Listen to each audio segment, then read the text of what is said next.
पौराणिक मान्यताओं के अनुसार शिवजी की जटा से जाटों की उत्पत्ति मानी जाती है। ये सिद्धांत देव संहिता में भी उल्लेखित है। देव संहिताओं के अनुसार शिव के ससुर राजा दक्ष ने हरिद्वार के पास कनखल में एक यज्ञ का आयोजन किया था।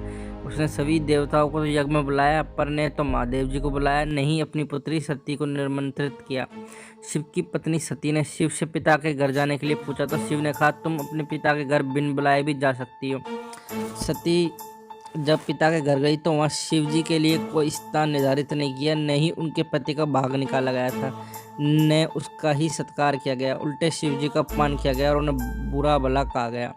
अपने पति का अपमान देखकर पिता तथा ब्रह्मा विष्णु की योजना को ध्वस्त करने के उद्देश्य से उसने यज्ञ कुंड में छलांग लगा दी और अपने प्राणों की आहुति दे दी। इससे क्रुद्ध शिवजी ने अपनी जटाओं से वीरभद्र नाम के गण को उत्पन्न किया।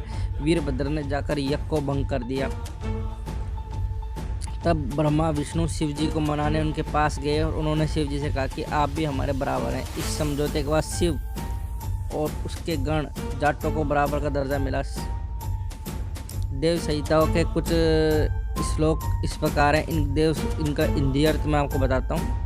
पार्वती जी भगवान शिव जी से पूछती हैं कि हे भगवान, हे भूतेश, हे सर्वधर्म विशारदों में श्रेष्ठ, हे स्वामीन, आप कृपा करके मेरे को जाट जाति का जन्म कर्म कथन कीजिए।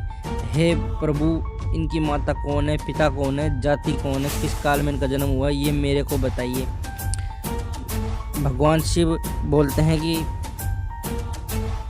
जगत माता भगवती, जात जाति का जन्म कर्म मैं तुम्हारे लिए सत्य सत्य कथन करता हूँ, जो आज पर्यंत किसी ने भी न तो श्रवण किया है और न कथन किया है। शिव जी बोले कि जाट महाबली हैं, महावीरवान हैं, बड़े पराक्रमी हैं, क्षत्रिय प्रवृत्ति क्षिति पालों के पूर्व काल में यही जाति पृथ्वी पर राजे महाराजे रही है। जाट जाति देव जाति से भी श्रेष्ठ है और दृढ़ प्रतिज्ञा वाले हैं। शंकर जी बोलते हैं, हे भगवती, सृष्टि के आदि में वीरभद्र जी की योग माया के प्रभाव से उत्पन्न जो पुरुष उनके द्वारा और ब्रह्मपुत्र दक्ष महाराज की कन्या गणी से जाट जाति उत्पन्न होती है, ये मैं आगे स्पष्ट करूँगा। शंकर जी बोलते हैं कि हे देवी, जाट जाति की उत्पत्ति का जो इतिहास है सो अत्यंत आश्चर्यमय है। इस इतिहास में विप्र जाति और देव जाति का गर्व खर्च होता है। इस कारण इतिहास वर्णनकर्ताओं ने जाट जाति के इतिहास को प्रकाशित नहीं किया है। भगवान शिव के अंश से उत्पन्न होने के ही कारण दुनिया में सिर्फ जाट को ही देवता कहकर संबोधित किया जाता है। मनुष्य जाति में एक ही जाति को देवता कहते हैं लोग, जाट देवता किया जाता है।